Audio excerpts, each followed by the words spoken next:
Hey there, Career Development 250.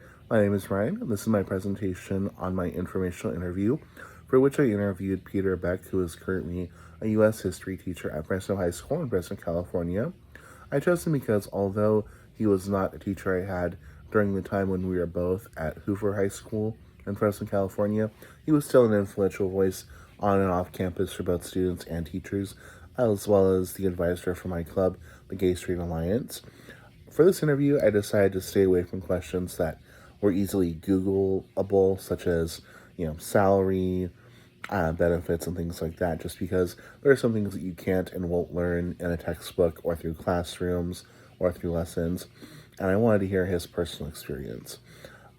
He came from two working class sets of grandparents who lived through the 1930s Depression, and as such, both sets of grandparents tried to instill strong work ethics and disciplines, and it was to where during his childhood, college was not so much an option, but rather the expectation and a natural progression.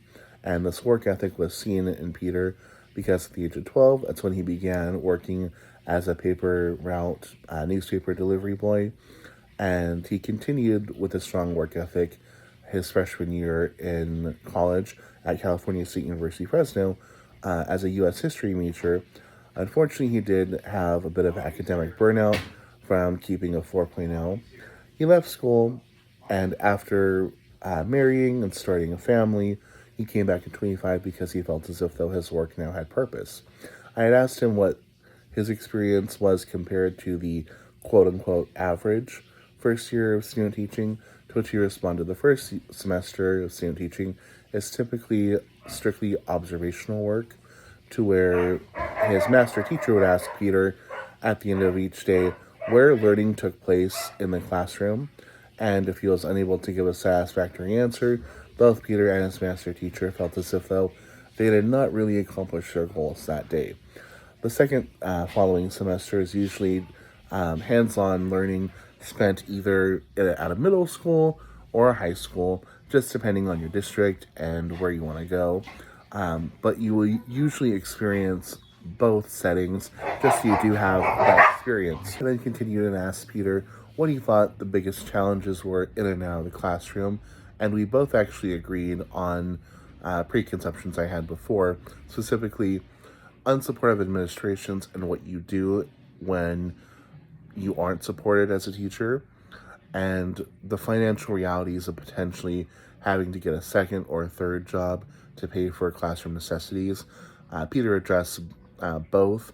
First, when it comes to an unsupportive administration, it comes down to a lack of communication.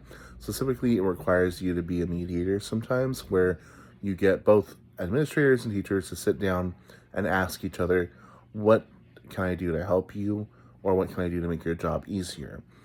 At which point you listen, you then paraphrase and say something like, from what you said, it sounds like ABC, which is causing me to 1, 2, 3. You do this for both sides, and ideally you go from an adversarial us versus them mentality to realizing you're on the same team.